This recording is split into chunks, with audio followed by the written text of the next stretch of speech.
বাংলাদেশের সর্বশেষ গুরুত্বপূর্ণ আপডেট সংবাদে আপনাকে স্বাগত। শুরুতেই সংবাদ শিরোনাম, পরে বিস্তারিত। শুরুতেই জানাবো, জাতিসংঘ মহাসচিবের সঙ্গে প্রধান উপদেষ্টার সাক্ষাৎ। জাতিসংঘের মহাসচিব অ্যান্টনিও গুতেরেসের সঙ্গে সাক্ষাৎ করেছেন অন্তর্বর্তীকালীন সরকারের প্রধান উপদেষ্টা অধ্যাপক ড মোহাম্মদ ইউনূস বুধবার ২২ জানুয়ারি সুইজারল্যান্ডের ডাভোসে ওয়ার্ল্ড ইকোনমিক ফোরামের শীর্ষ সম্মেলনে তাদের এ সাক্ষাৎ অনুষ্ঠিত হয়। এরপর জানাবো, এবছরই নির্বাচন সহ ৭ বিষয় একমত বিএনপি এবং খেলাফতে মজলিস। ২০২৫ সালের মধ্যেই জাতীয় নির্বাচন অনুষ্ঠান এবং পতিত ফ্যাসিলিটির পুনরুত্থান ঠেকাতে জাতীয় ঐক্য জোরদার করা সহ ৭টি বিষয়ে একমত হয়েছে বিএনপি এবং খেলাফতে মজলিস। এদিকে খুলনা নগরীর সব থানার ওসিকে অপসারণের দাবি বিএনপির।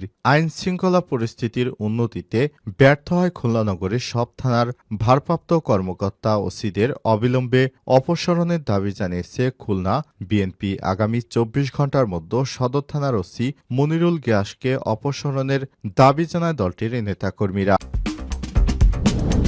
এদিকে শাহজালাল বিমানবন্দরে ৩১ বোতল মদ উদ্ধার। হজরত শাহজালাল আন্তর্জাতিক বিমানবন্দরে কলকাতা থেকে আসা ইন্ডিগোর একটি ফ্লাইট থেকে ৩১ বোতল মদ ও ৩ কেজি বিদেশি গরি ক্রিম জব্দ করা হয়েছে।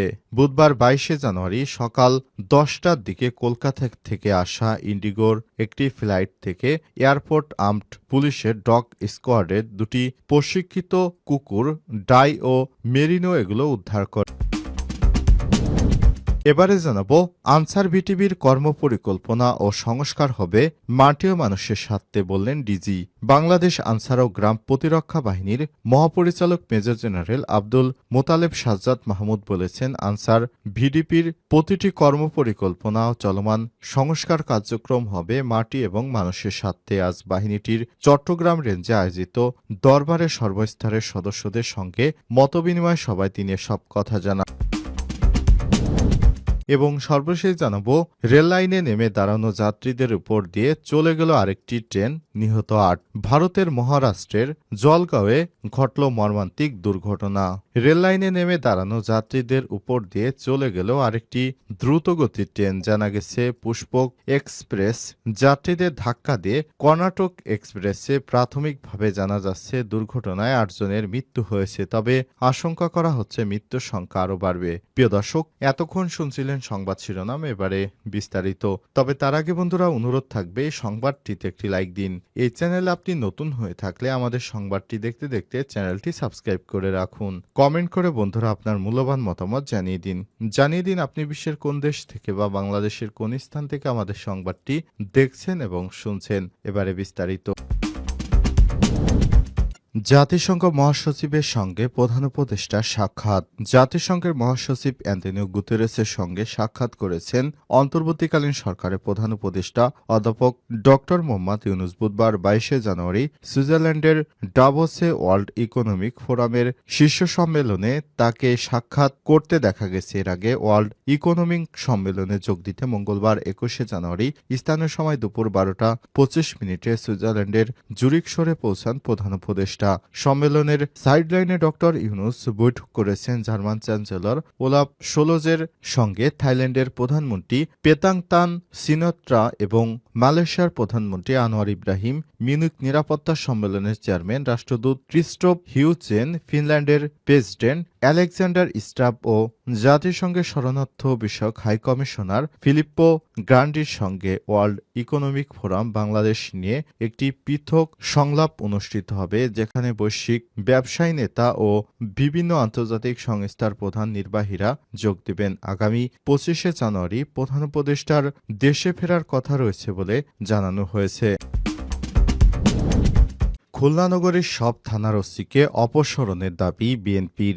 আইনশৃঙ্খলা পরিস্থিতির উন্নতির স্বার্থে খুলনা নগরীর সব থানার ভারপ্রাপ্ত কর্মকর্তা ওসিকে অবিলম্বে অপসারণের দাবি জানিয়েছে খুলনা বিএনপি। আগামী ২৪ ঘণ্টার মধ্যে সদর থানার ওসি মনিরুল গিয়াসকে অপসারণের দাবি জানায় দলটির নেতাকর্মীরা। অন্যথায় খুলনা জেলা প্রশাসক ও মেট্রোপলিটন পুলিশের সদর দপ্তর ঘেরাও করার ঘোষণা দিয়েছেন তারা। বুধবার ২২ জানুয়ারি বেলা 11:30টার সময় নগরীর নগরীর আইনশৃঙ্খলা পরিস্থিতি চরম অবনতির প্রতিবাদে ডিকে ঘোষ রোডে বিএনপির কার্যালয়ের সামনে সড়কে মহানগর ও জেলা বিএনপির বিক্ষোভ সমাবেশ থেকে আলটিমেটাম দেয়া হয়। সমাবেশ থেকে জানানো হয়েছে, সম্প্রতি নগরীর ৩০ নং ওয়ার্ড বিএনপি নেতা আমির হোসেন বইং মোল্লা ও ২১ নং ওয়ার্ড যুবদলের সহ সভাপতি মানিক হাওলাদারকে সন্ত্রাসীরা হত্যা করেছে। ২৭ নং ওয়ার্ড স্বেচ্ছাসেবক দলের যুগ্ম আহ্বায়ক মোহাম্মদ শাহিন ও ছাত্রদল কর্মী নওফেলের উপর সন্ত্রাসী হামলা হয়েছে।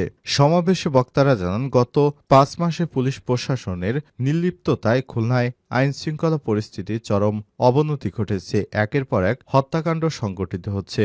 বিএনপি ২ জন সহ গত ৪ মাসে নগরীতে ১০ হত্যাকাণ্ডের ঘটনা ঘটেছে, কিন্তু পুলিশ ও প্রশাসন অপরাধীর গ্রেপ্তারে সম্পূর্ণ ব্যর্থ হয়েছে। এছাড়াও মাদক এই বছরের নির্বাচন সহ ৭ বিষয়ে একমত বিএনপি এবং খেলাফতে মজলিস। ২০২৫ সালের মধ্যে জাতীয় নির্বাচন অনুষ্ঠান এবং পতিত ফ্যাসিস্টদের পুনরুত্থান ঠেকাতে জাতীয় ঐক্য জোর করা সহ ৭টি বিষয়ে একমত হয়েছে বিএনপি এবং খেলাফতে মজলিস। বুধবার ২২ জানুয়ারি গুলশানে বিএনপির চেয়ারপারসনের রাজনৈতিক কার্যালয়ে এক বৈঠকের পর দল দুটির যৌথ সংবাদ ব্রিফিংয়ে সিদ্ধান্তের কথা জানানো হয়েছে। বিএনপির সঙ্গে বৈঠক শেষে খেলাফতে মজলিসের মহাসচিব আহমেদ আব্দুল কাদের বলেছেন, আন্দোলনে অংশ নেওয়া রাজনৈতিক দলগুলোর নেতাকর্মীদের বিরুদ্ধে সব মিথ্যা মামলা দ্রুত প্রত্যাহার সহ ৭ দফায় আমরা একমত হয়েছি। এর আলোকে আমরা কাজ করব। বিশেষ করে ইসলামী দলগুলোর মধ্যে ঐক্য অর্জন ও সবাইকে নিয়ে জাতীয় ঐক্য গঠন। খেলাফতে মজলিসের আমির মাওলানা আব্দুল বাসিত হাসান নেতৃত্বে ৯ সদস্যের প্রতিনিধি দলটি বিএনপির মহাসচিব মির্জা ফখরুল ইসলাম আলমগীর, স্থায়ী কমিটির সদস্য নজরুল ইসলাম খানের সঙ্গে ঘণ্টাব্যাপী বৈঠক করেছে। আব্দুল কাদের বলেছেন, জুলাই আগস্টের গণ অভ্যুত্থানের সাফল্য ধরে রাখতে তারা জাতীয় ঐক্য বজায় রাখার দিকে মনোনিবেশ করতে চায়। কিছু রাজনৈতিক দলের বক্তব্য ও কর্মকাণ্ড আমরা প্রত্যক্ষ করছি, যা জাতীয় ঐক্যের চেতনার পরিপন্থী। আমাদের অবস্থান ঐক্যের পক্ষে, বিভাজনের পক্ষে নয়।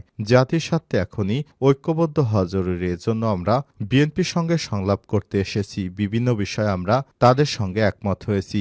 বিএনপির সঙ্গে যেসব বিষয়ে খেলাফতে মজলিসের সমঝোতায় পৌঁছেছেন তার মধ্যে রয়েছে ফ্যাসিবাদ বিরোধী রাজনৈতিক দলগুলোর মধ্যে ঐক্য গড়ে তোলা, জাতীয় ঐক্য সুসংহত করতে অন্তর্দলীয় সংলাপ চালিয়ে যা প্রয়োজনীয় সংস্কার দ্রুত শেষ করা এবং ২০২৫ সালের মধ্যে জাতীয় নির্বাচন অনুষ্ঠান করা।